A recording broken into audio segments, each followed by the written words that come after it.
Hello, good morning. This is Hildegard Gmeiner. You are on thatchannel.com. Today is the 12th of February 2016, only 2 days till Valentine's Day. And it's my privilege to introduce you to a subject you might not ever have heard of. It's called New German Medicine. And my guest today is Isidora Laker, who is a first-generation consultant in the field of New German Medicine. Welcome, Isidora. Thank you for being here with us. My pleasure. Isidora, I understand you haven't been involved in natural health or medicine all your life. You actually were a singer before. Yes, I was an aspiring opera singer, and I did have a career. I gave my last performance in 1998, my last solo performance. But because there was a great interest in my family in natural medicine, my mother was healed through natural medicine. She was written off by conventional medicine, so we learned to respect this field. So my husband and I, in 1978, began to study natural medicine together.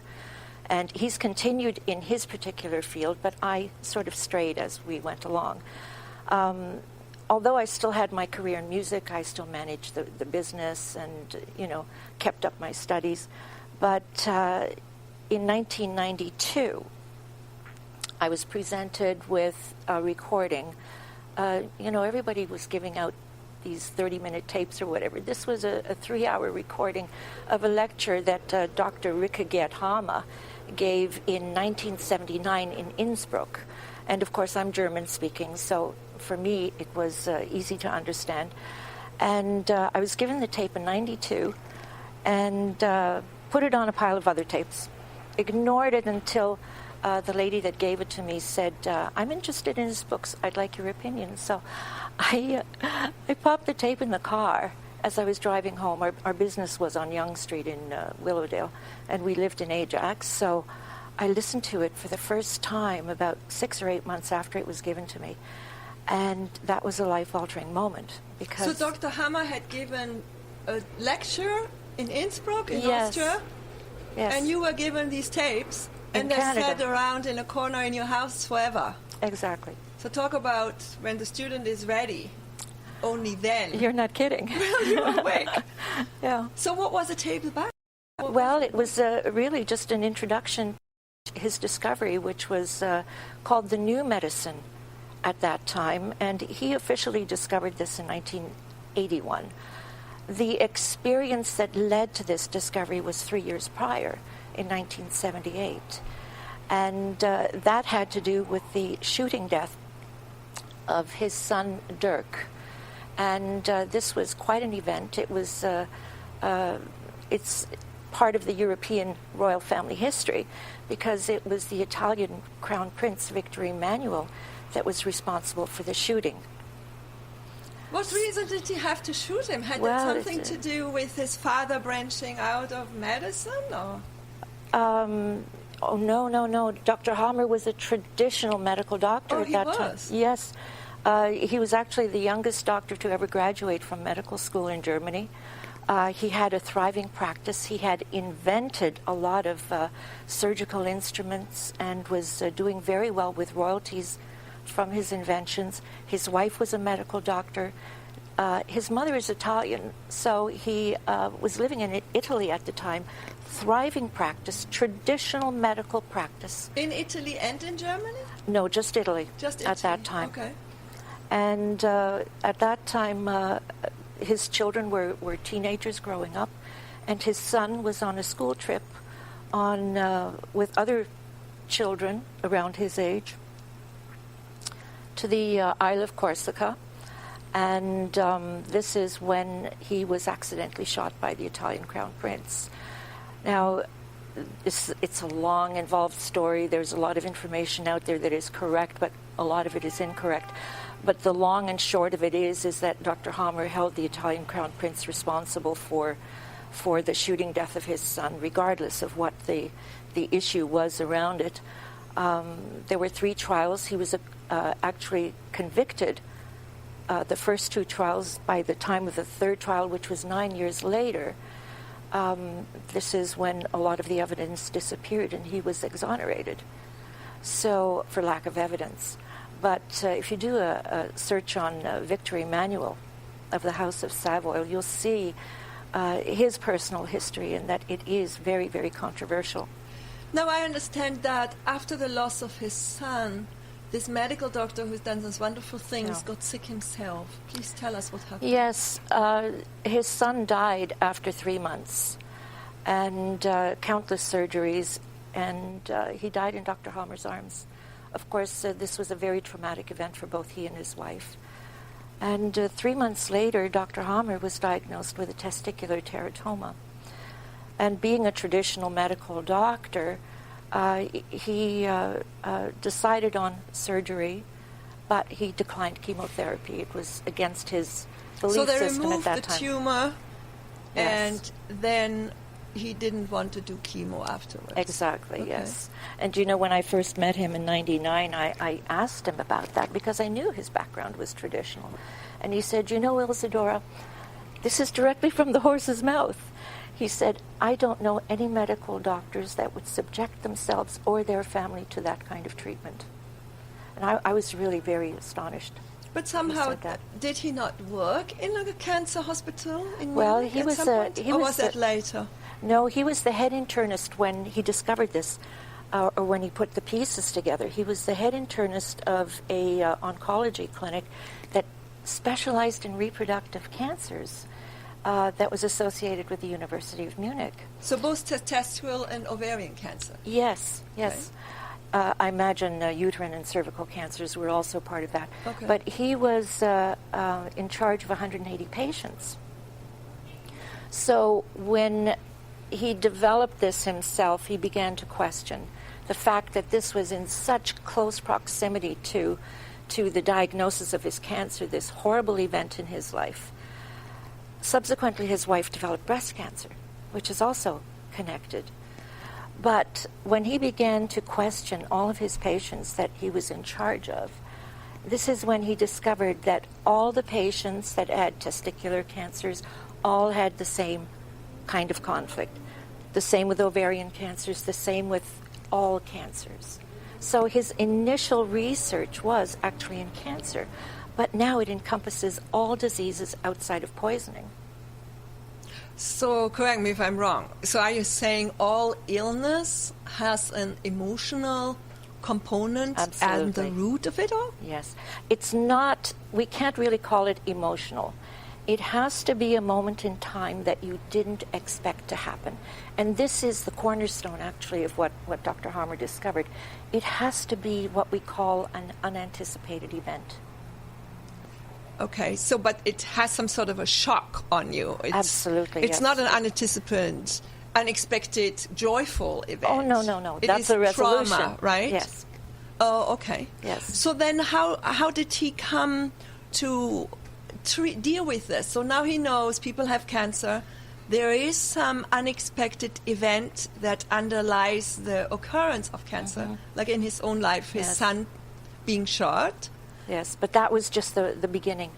From there on, believe it or not, he had a series of dreams that involved his son Dirk coming to him and leading him to certain areas that he was meant to research.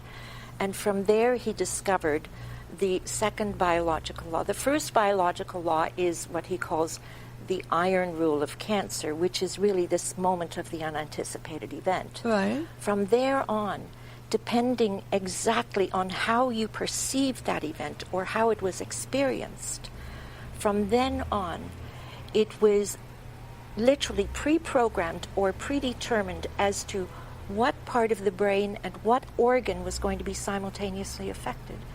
So with that first biological law, he actually understood that in a split second, there were 3 areas or 3 levels that were affected: the psyche, the brain, and the organ. And from there, he began to look at the disease process. He found that there were some diseases that developed during the conflict active phase, and surprisingly, there were some diseases that would only develop when the conflict was resolved.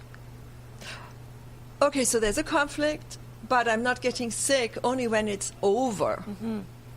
Exactly. So people don't get ill when they divorce or lose their business or lose a loved one. They get ill when it's resolved. And this is part of the healing process, because the damage that is done on the organ during those processes, it is on a microscopic level. And all we have are the symptoms of stress. Okay. A good example that I think everybody can identify is you go on holiday and you get sick with a cold or a flu. It's the moment you let go that the body responds. You don't push yourself to get out in the morning and feed the children and go to work, and you kind of chill, and that's when we get ill. Yes. Or you're removed from the conflict. You know? So now how did he discover that? Because in some of the material you shared with me earlier, there is a scientific way of actually proving, there is this traumatic event, and the brain, he recognized this in the brain scans, yes. did he? Well, you know, I consider Dr. Hammer to be a genius. And he has this wealth of knowledge. He was not only studying medicine, he also studied physics, and he also studied religions. He has his doctorate in theology. So he was well versed in all areas. You know, his first book was called Cancer, Disease of the Soul. Makes sense to me. Absolutely. Yeah. So, but he equates the psyche with the soul. Mm-hmm. But he also understood that we are biological creatures, and we had to understand how the soul affected the biological creature. And yet, how many universities and high schools and kindergarten and in families is the soul discussed today? Yet, we'll talk about the hardware there's the hardware of the computer and the software that animates it, but we really don't see our soul as a driving force behind the physical vessel. We put all the attention here, right? Exactly. We are dissected right down to the DNA now. Yes, we're no longer seen as a whole. Okay, so this was the first biological law. Mm-hmm. You said there are 5? Yes. From there, he discovered that there are 2 phases to every disease. We have a stress phase, and there are 2 things that can happen to that stress phase. Either we can develop a functional disturbance, such as a diabetes or an MS, or we could develop a kind of cancer. And these cancers are specifically known as adenocarcinomas. They're glandular in origin. Now, he began to look at embryology and evolution of the cells and evolution of the human being. And this is when he was able to actually put together the mechanism that existed within the brain that would determine whether or not we would have a disease process during the conflict active phase, or whether we would have a disease process which is actually a healing phase when the conflict is resolved. And this is the most difficult thing that most people have to grasp with this. I'm stressed out about something that could lead me to have a diabetes issue or a thyroid problem or adrenal exhaustion or something like that? Well, the thyroid problems, hyperactive thyroid would develop during the conflict active phase. So that would be stress symptom then? Yes. But you see, we also have another component to the thyroid on a cellular level. We have a different cellular structure that would degenerate the tissue during the conflict activity and present itself with a thyroid nodule, a papillary thyroid carcinoma, or which would eventually become a cold nodule, depending on when you're diagnosed. Mm-hmm. So when he began to realize that all organs had different cellular structures, this is also when he understood that different areas of the brain control different cellular structures, and that would determine whether or not they would degenerate during the conflict activity or create a tissue plus, in other words, a tumor or a nodule. So tell us about the pictures in the brain. Okay. What happens actually in the brain? You know, this is something that Dr. Hammer came across very early on in his travels. 1981, he had this position as head internist. So he started his research on the quiet a little bit, but, you know, there was a rumbling. They terminated his contract when they understood the direction of his research a couple of years later. But he was still a doctor that was responsible for emergency admissions. Mm-hmm. And one day there was a patient that was wheeled into Emerge who had had an apparent heart attack. He was unconscious. Under those situations, of course, what they do is they do a CAT scan of the brain. They have to see if there is something else that is causing the unconsciousness. So when they did a CAT scan of the brain and Dr. Hammer looked at it, he saw that there was a pocket of fluid that was precisely on the part of the brain that neurology understood was the heart rhythm center. And this is when he realized that the brain actually mediated what went on between the psyche and the organ. And from there on, I mean, he couldn't get enough CTs to justify his research and to verify all of his findings. So the CAT scan shows what's happening in the body, and based on the part of the brain that lights up, let's just call it that, he could determine which part of the body is affected and then determine the basic trauma? Well, absolutely. Absolutely. But this was only the beginning. It was the tip of the iceberg. He still had to understand how the brain and what parts of the brain controlled what organs and what cellular structure. Well, that was my next question. How do you know which part of the brain is in charge of what? Well, just by observation and research. And of course, he's what he calls an empirical researcher. He will not make any hypothesis. This has to be proven over again and again and again in each next best case. So, for example, in all cases of thyroid cancer, we would see the same location in the brain always being affected. Okay? Ovarian cancers, lung cancers, you name it, always the same location. Now, you mentioned earlier certain parts of the brain, and we took some scans earlier of the different sections of the brain. So there's 4 parts of the brain, but they make 3 different cells? Yes. Could you elaborate a bit on that? There are actually 3 embryonic germ layers, and they are literally developed the moment that the ovum is fertilized. This is when our embryo that becomes the fetus is formed. So all of our organs are literally formed from those 3 germ layers.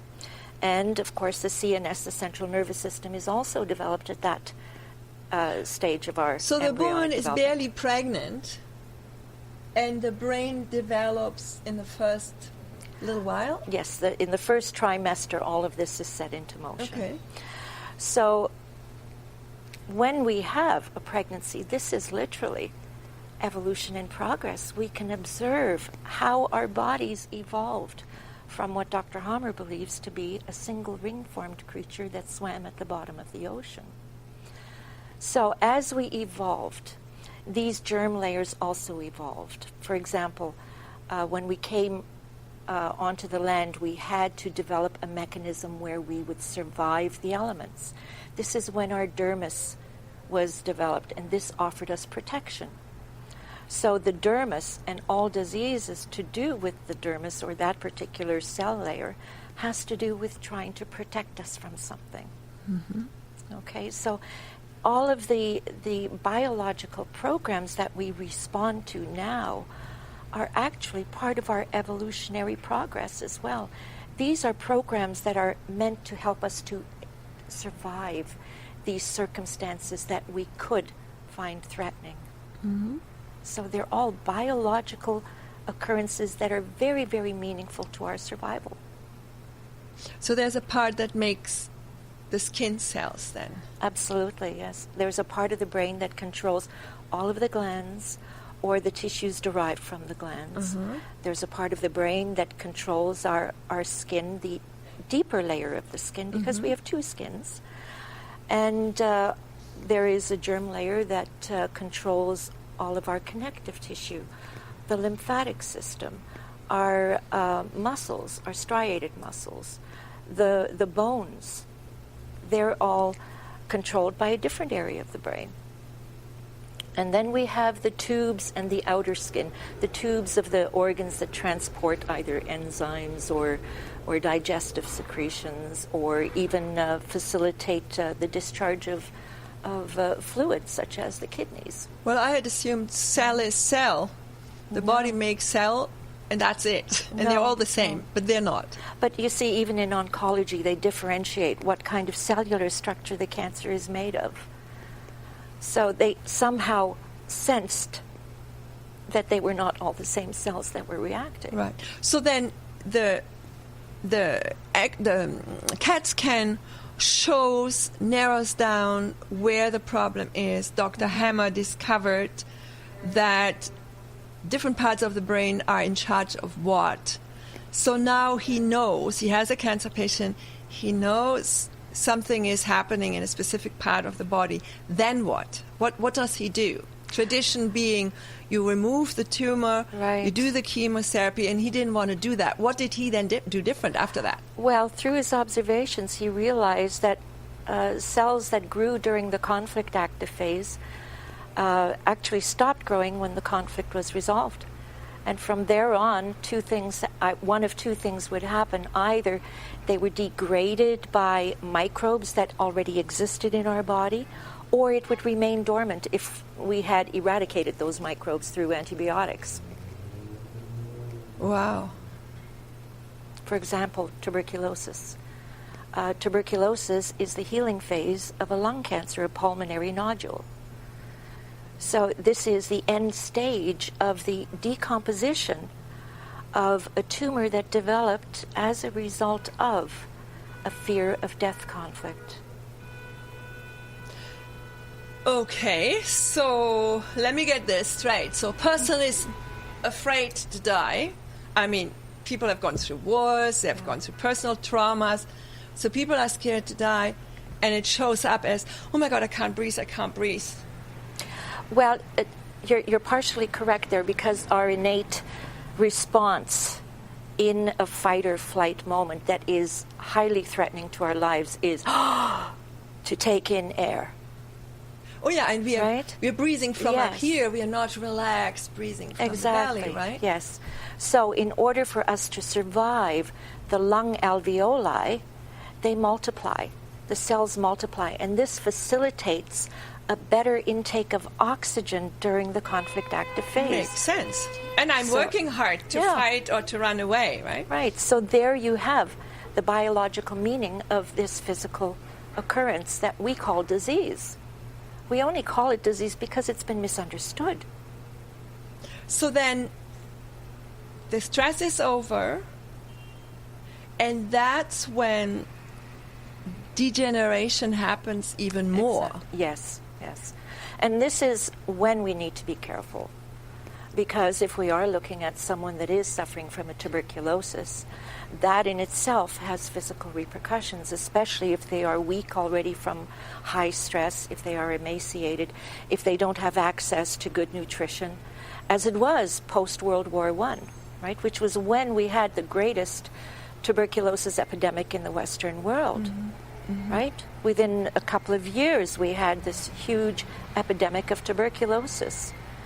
Now, what's very interesting about lung tumors is that Dr. Hammer found that if we have a fear of death for oneself, for example, if we have a diagnosis of a serious illness, and we feel that we're not going to recover, then we develop multiple pulmonary nodules. And they're usually, millimeters dispersed throughout both lungs. So even when my doctor tells me this is what shows up on the X-ray or the ultrasound, that message itself could cause trauma? Absolutely. Remember, it's a shock that creates the physical repercussions, that sets this biological program into motion. Consider a cancer patient is experiencing a shock on the diagnosis. And it's how they perceive that shock that is going to determine where the next cancer process is going to go. They are, at that moment, in fear for their lives. They may not develop a lung cancer immediately, but down the line, if treatment doesn't work, if the prognosis is very negative, if they have another recurrence of it, then this is when they will develop, usually as the last stage of a cancer development, the lungs. So staying with the lung cancer, We now know, or Dr. Hammer now knew, Yes. the person feared for his life. How do you overcome that now? The body has his cancer. He now has his understanding. What's the next step to then eliminate that fear of death so the body hopefully can recover? Or what needs to happen for it to recover? Well, this is something that I had to learn in my studies and in my experience with my clients. How do we go about resolving something or making sure that it is resolved? First, we have Dr. Hammer's very clear research as to what kind of conflict we're going to be looking for. So the entire process really involves the precise identification of the conflict, how you experience that conflict at that very moment, and how long you experienced it. Okay, because if you experience, for example, a fear of death conflict, it's going to take at least 6 to 8 weeks before there's going to be anything visible on an X-ray, right? From there on, it may already have stopped growing. It may already be in resolution. But how am I aware that this is what's happening inside of me? Well, only through traditional. So is it psychotherapy then that you do? You know, I've often wondered about that. There is really no psychotherapy involved. It's really about the identification of the exact moment in time that you experienced that shock and how it was perceived by you. Now, at that moment, there are literally billions of bits of information that are going through our psyche, right? So, because our brains are made that way, we perceive our entire surroundings. So if, for example, at that moment you were eating an orange, in that moment of shock or trauma, potentially that orange is going to be a track or a trigger back into conflict. So this is the associations that we will make. So I could be allergic to oranges from there on forth? Absolutely. You will get a reaction to the orange depending on how you perceive that particular shock. For example, if you had a separation while you were eating an orange or drinking orange juice, the next time that you would be eating an orange, you would develop a skin condition. It's that precise. So a child hearing people in their house argue about potentially divorcing while they're having their breakfast and there's some oranges that they just took, that could be the trigger and later on develop in something. Into a sensitivity. That's what food sensitivities and allergies are really all about. They're associated with a moment in our lives when we had a shock, when something happened that we didn't want to experience. Well, this is growing so rampant in our society now. Yes. I mean, there's barely anybody who doesn't have any sensitivity to anything. Yes. So would that be related to the soul Well, we are bombarded. trying to get our attention? Or? City dwellers, we are constantly bombarded with information, with negative information. In the workplace, television, movies, there's so much violence. It's shocking. It really is shocking. So I'm not surprised that allergies are really that rampant in our society these days. Now, what I'm not clear on yet, and you might have said it, but it's such a new thing for me. I may not have been hearing you. So we now know the person has a fear of death. There is evidence in the liver something isn't okay. Now Dr. Hammer knows what the underlying issue is. How does he now facilitate that this healing process occurs so that the person can regain health without chemical interference? Well, you know, the best example I think I could give is really the TB mycobacteria and how they degrade these tumors once we go into a healing phase. Now, I began to mention, before I got off track, I began to mention that multiple lung nodules indicate fear of death for self, right? A single lung nodule indicates fear of death for a loved one. So, and this helps to confirm what the TB epidemic was really all about after World War I. It was because the general population was in fear of death for their loved one. Yeah. Now, we know that some people survived and other people didn't. So we have to look at why some survived, because they weren't diagnosed with a cancer. They were diagnosed with a tuberculosis, which could only have been there if it was preceded by a cancer. So that meant that the TB was part of the healing phase to eat up the tissue that developed during the conflict active phase. And eventually, once that runs its course, all you will see is a scar in the lung. Traditional medicine acknowledges this. They just don't realize that a cancer preceded it. Maybe what needs to happen is you're explaining to us, please, the process of healing, because it appears that what I look as a disease is actually only the final stage of me getting better. Yes. Of something that's underneath. Well, the process of healing actually involves, again, two parts of a phase. So if we look at Dr. Hammer's graph, the law of two phases, where he has first the shock, then we go into the stress phase, and from the stress phase, when we resolve the conflict, we go into what we call the first half of the healing phase.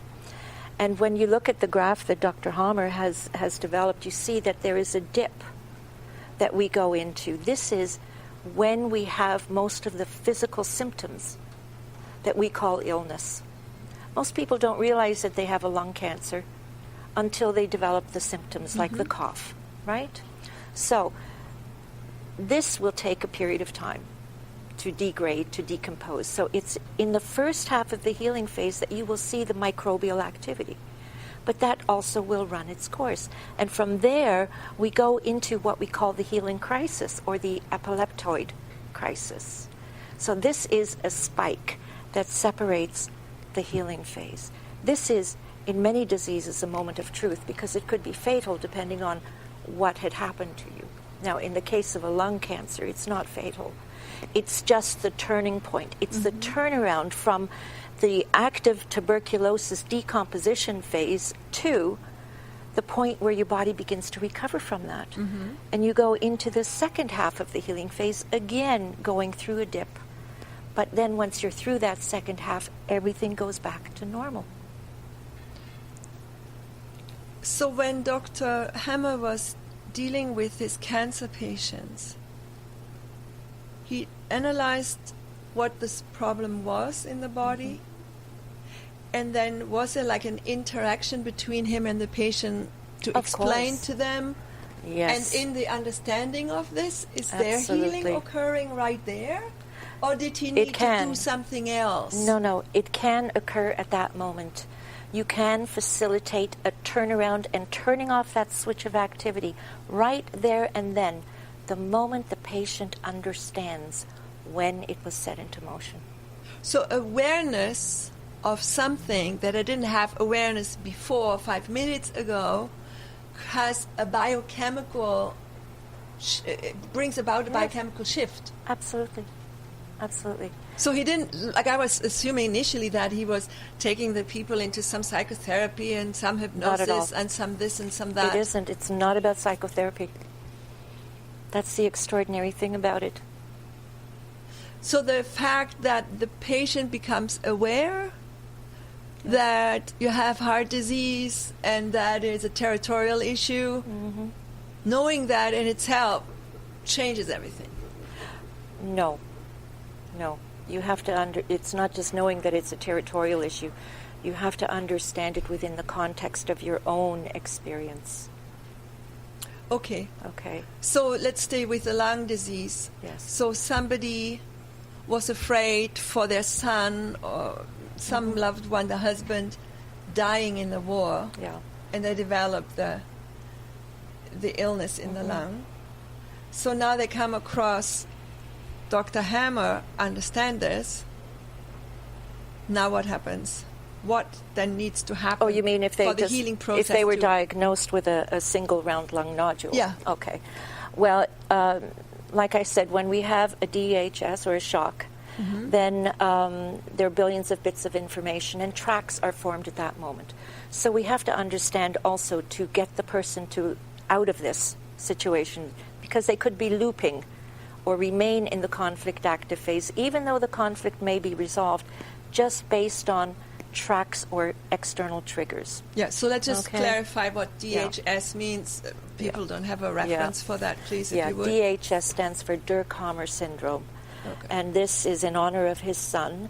It defines the moment of the shock, which is what Dr. Hammer experienced when his son was shot, when he was mortally wounded. Okay. So that was his shock.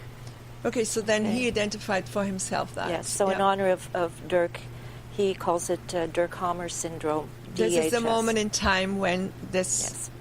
developed, this Yes. illness. So those of us in the GNM, we refer to this as a DHS, that moment of shock. Okay. So we have to identify all the tracks and possible triggers and try to understand why the person is not recovering from this, even though the conflict may be solved. And where does that show up? Then again in the brain? Will Dr. Yes. Hammer go there, back to his CAT scan and see what it says there? Absolutely, and this is the extraordinary thing. Over the course of his initial research, he discovered that once he realized what he was looking for and what he was seeing, that just by the way it looked in the brain, he could identify whether or not the conflict was active or whether or not the conflict was resolved. So on the CAT scan, there's like different We can images? we can see our entire medical history on the CAT scan of the brain. And this is really what convinced me initially. After I was exposed to Dr. Hammer's research in 92, you know the law of attraction, and when you Right. really want to know something, how it When it the came to student me. is ready, it shows up. I guess that's why you and I met. Exactly. It came to me. I was put into direct contact with a protege of Dr. Hammer. Mm-hmm. And I was so vocal about this research, and the community in Toronto is relatively small. They started hearing about me talking about Dr. Hammer, and all of a sudden I was presented with a protege of Dr. Hammer's, a medical doctor who spoke English. At that time, I didn't know that Dr. Hammer also spoke some English. Right. But I invited him to give some seminars here initially, and he gave me a very good, solid introduction to the research. And at that time, I also had the opportunity to get a CAT scan of my brain. So I gave him the CT of my brain. We sat down after a lovely lunch. Wasn't liquid. And he... Thank you. Cheers. And he proceeded to tell me my entire medical history. From the fact that I had a nodule in my breast and that I had also a large melanoma on my back. And that's very convincing. But he looked at me, he's wondering, how is she going to take this with me telling her this? And I just smiled and I said, oh, that is so wonderful. It confirms everything. And I said, it's in the healing phase, right? And he says, oh, yes, absolutely. I had already gone through a self-assessment based on what I had already learned from Dr. Hammer's research. So I knew I was in a healing phase. I knew I wasn't in danger. And that was my survival. Well, you're giving a lot of hope, hopefully, to a lot of people who are viewing this now or later. And I'm just wondering, could you elaborate a little bit on how you are working with people? Are you actively seeing clients right now? Or I know you do a lot of teaching and lecturing. Yes. Could you just give us a little bit of a understanding of how you'd work? Like if I were to come to your office and I say I have X problem, what happens? In 96, when I really started to work with people one-on-one, I was very green, and I didn't know how to facilitate the acknowledgement of that moment in time. So the beginning of my practice really involved explaining this system to people and telling them what the nature of the conflict was all about and trying to find the time in their lives. Mm-hmm. And in the case of cancer patients, that is very reassuring, that this is not something that is random, that once you have a cancer diagnosis, it's going to spread like wildfire without rhyme or reason or direction. And, you're just praying for whatever time that you have left on the planet. It's very reassuring for a person to understand that they don't have to die from cancer, that they are literally in control of this. And the worst thing that they can experience after the diagnosis is panic, because it's the panic that is going to facilitate the spreading. Right. So how does cancer spread in the body, by the way? Does well, it? You know, we have you hear to about it, that it spreads through the body. Exactly. Well, we hear that a cancer cell is going to discharge itself from a primary tumor somewhere in the body, swim through the bloodstream or the lymphatic system, and then attach itself to another organ and create another cancer. Well, Dr. Hammer refutes that, because now, given what he has found with the behavior of cancer, and not to mention the fact that a shock is responsible for another cancer, he had to examine that very closely. Of course, when someone has a spreading of a cancer, it's not always the same cellular structure. As a matter of fact, it's rare. It's usually a different kind of cellular structure. For example, someone has a lung cancer, right? They will likely develop a bone cancer down the line, or a pleural effusion, which is, fluid around the lungs. Those are all three different cellular structures. That would mean that our bodies had the ability to transform one cellular structure into another cellular structure, which of course it can no longer do after the ovum is fertilized. That's the cutoff point. Once our organs develop, it no longer transforms. So a bone cancer can't affect my lung, or my thyroid cancer can't affect my ovaries? That exactly. doesn't work. Okay. Now, consider that a lung cancer is a cellular structure known as the innermost germ layer that grows during the conflict active phase. A bone cancer is a degenerative process. So how can an adenocarcinoma degenerate the bone? It doesn't. There is no adenocarcinoma cells found in the bones. It's all mesoderm. Interesting concept. Yeah. Interesting indeed. But you see what Dr. Hammer mentioned to me not long ago, we had a discussion about metastasis. He said, Isadora, if conventional medicine even believed for a moment that a cancer can spread through the bloodstream, he said, when we donate blood, we would have to have a very good, precise screening process in place. I never thought of that. You're right. Yes. We screen the blood for sorts of things, but not for cancer, right? Again, it's a hypothesis. Remember, his research is empirical. He can prove his findings. So how many patients does he keep track of, or did he keep track of? Like, I understand he does this for many, many decades now, right? To date, it's more than 40,000 patients that he has studied that confirm and reconfirm his findings. And this is empirical evidence. I guess any scientists, may It not could be, call him a soft scientist if he has the hard data. But you know what? How is he coming along in acceptance in the world that this is a way of dealing with cancer? He isn't. As you can imagine, his findings threaten everything. It threatens not only traditional medicine, but also alternative medicine, because we base everything on the same philosophy, and that is on the management of symptoms. Rather than looking to the actual origin of the problem. Now, what does it feel like for a human being to, first of all, be confronted with this? You were confronted it. You are a patient, quote unquote. Yeah. What did it do to your life once you knew that's what was at the cause of your challenges? Well, what changed in your life? And then I want to talk to you about what is on for the next little while, so people can maybe connect with you, because we are almost out of time. We have 5 minutes or so.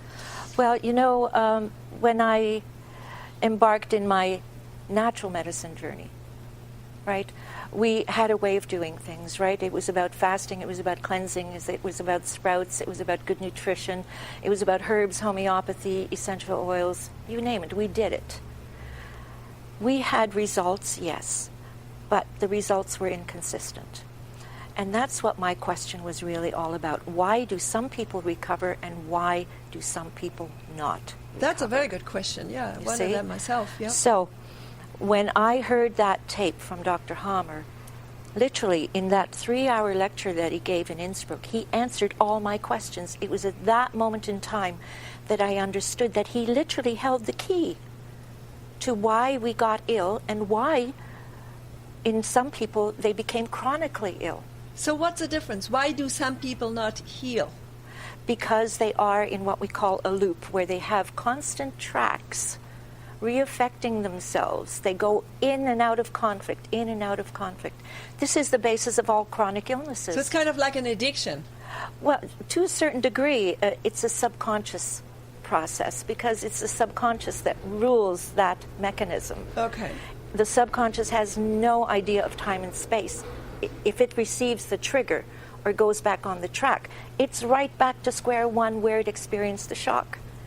And so the people who succeed, they overcome their triggers? Or they didn't have many triggers. Okay. Right? Or they worked with someone in the GNM that understood how to identify this. So you would help people understand this and help them overcome their triggers? Yes. And then once I have that awareness... Each trigger you find, the moment it's found, it's canceled out. It's no longer a trigger. Wow. So the minute you know, it's done. That's it. There's not a lot of going on a treadmill or doing this or doing that. See, the subconscious is our memory bank, but it also has intellect. Okay. So you can appeal to the subconscious just by getting to understand that, wait a minute, this isn't real, this isn't then, this is now. You just went into high alert because you re-experienced something that felt the same. So nobody needs to go for 6 months to see a certain therapy or a certain modality. It can be done rather quickly. So how often do your patients come and see your clients, if they do come? You know, I see families now. I've been doing this so long. Yeah. But, you know, most of the people that I see on a regular basis also understand the GNM. So for them, it's just a matter of fine-tuning. Wonderful. Right. Well, what is up in the future? Where can people connect with you? Do you have like talks? We know you do online seminars. Please close a little bit off for us with how can people reach you? What's your website? And what events will you be at? Where will you be speaking? That sort of thing. And we, of course, will put your website, both the newmedicine.ca, but then also the GNM online seminars. Is that? Yes, that's or correct. What else do you need us to know? Oh, no, that's fine. I do most of my teaching online now. It's accessible worldwide. I have people attending from Australia, China. It's extraordinary. And as long as they speak English, it's fine. They occur once a month for 2 full days.